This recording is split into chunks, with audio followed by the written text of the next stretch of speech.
What is going on, everyone? This is me, Prasanna Balakrishnan, back again for the first day review for England versus India of the five Test match series. I've been away for a while, and now finally I'm back. I thought I would do the review for the World Test Championship final, couldn't do it, but now I'm back, and obviously cricket is back after a long time. This is the most awaited series for a very, very long time.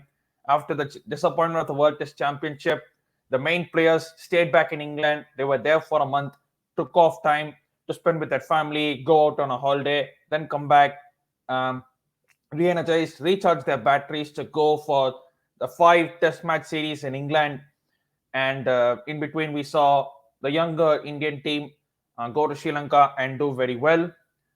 But yeah, man, this is the big one. And India couldn't have asked for a more perfect start than today. But before I get into the review, I would like all of you to like this video, subscribe to my channel for more content like this. I would be doing daily reviews, and do hit the bell notification once I upload any video or go live for any watch along.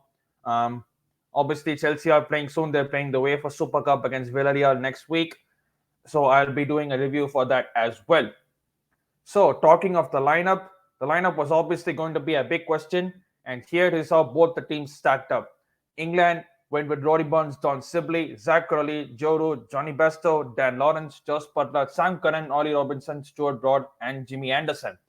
Obviously, they did not have the likes of Jofra Archer, Chris Wokes, and obviously we know Ben Stokes took a break to focus on his mental health. We all know it is very important. Now, India also had some injury concerns. Shubman Gill was ruled out of the tour. Mayank Agarwal was injured for this game. Hopefully, he'll be back soon for the next game.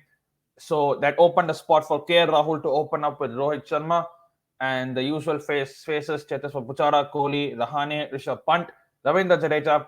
Ravichandran Ashwin could not find his name into the starting lineup. Instead of him, Shardul Thakur was playing. Mohammad Shami, Mohammad Siraj, and Jasprit Bumrah. So this was the lineup we went with today, and the game couldn't have started with any better. It was Jasprit Bumrah bowling. We all know Trent Bridge, Nottingham, always it has swinging conditions. Expected England to put swinging conditions after the minefields we put back in India in the four Test matches in Chennai, Ahmedabad. It was always going to be the same case of what kind of pitches are going to be, and India lost the toss.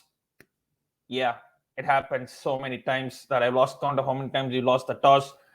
But the decision turned to be in our favor as we bowled first. And I will share you the scorecard in just a bit. It should be coming up in the screen anytime.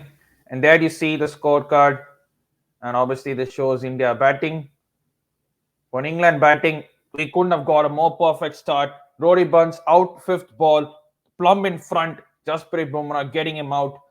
You cannot have expected a more perfect start than that.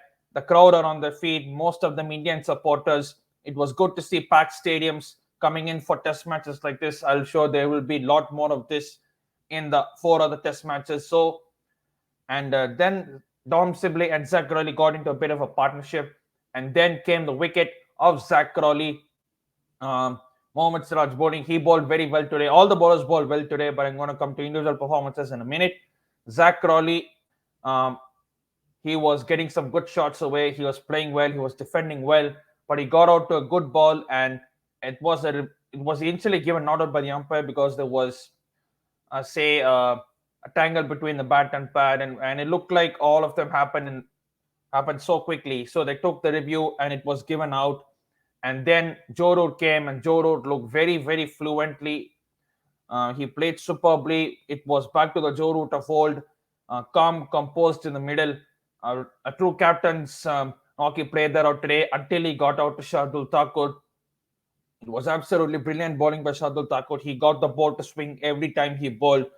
And what do we say about this guy, Mohammad Shami? Every time he bowls, he makes things happen.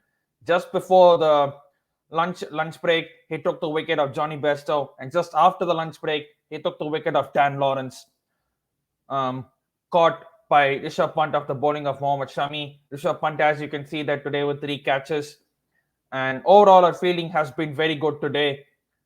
We got them all out for 183. Where does 183 not ring a bell for all Indian fans? It's MS Dhoni highest score, it's Virat Kohli highest ODI score, and obviously the 1983 World Cup 183 was what we defended against the mighty West Indies.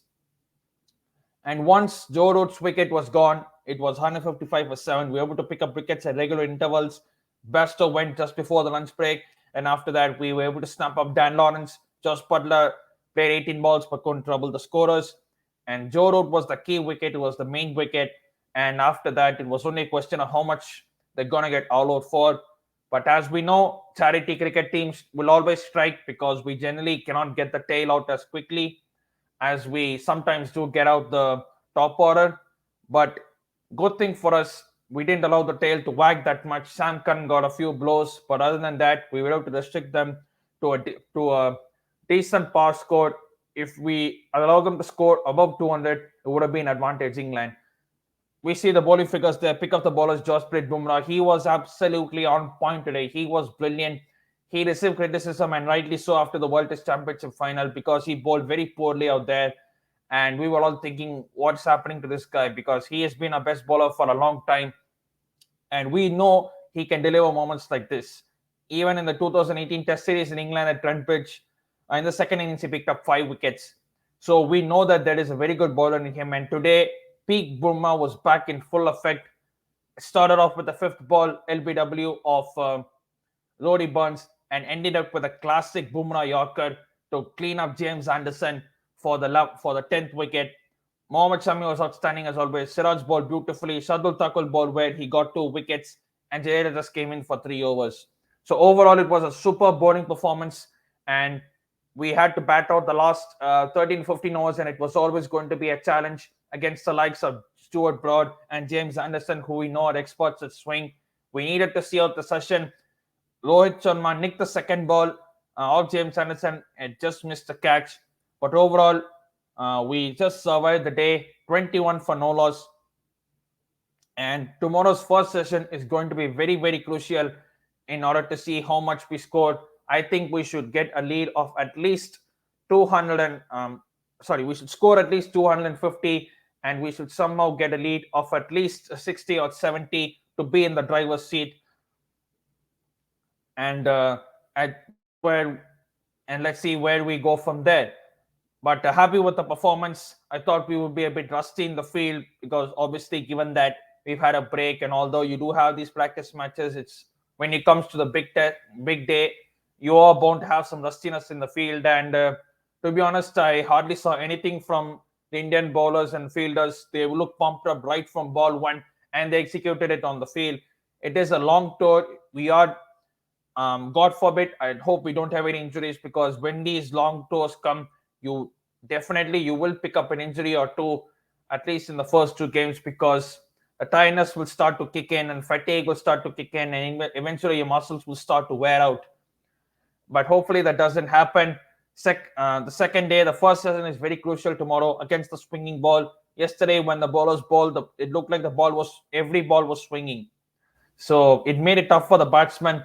Hopefully, we can make use of the good start tomorrow. Rohit Sharma and K. Rahul, we all know, are very good players. Once they get set, it's very hard to get them out unless they themselves play a false stroke in anger or something like that.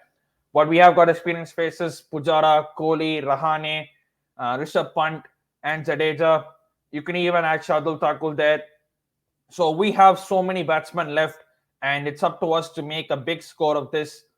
I expect us to wipe out this, take the lead above 183 tomorrow around in the second or the third session, and hopefully we don't lose more wickets. Obviously, we are going to lose wickets, but hopefully it's not, when we lose 1 or 2, we just don't collapse like sometimes we do. I think like a score at around 100 for 2 or something like that would be a very good start, because first session is always key. That's why you're vulnerable to lose wickets. The first session and the last few overs, when the bowlers are coming in and you got to face the music. But I thought today was a brilliant day for Indian players. Great start to the tour. Nothing more perfect can be expected from this. and we roll on to day two. I will be doing a day two review as well.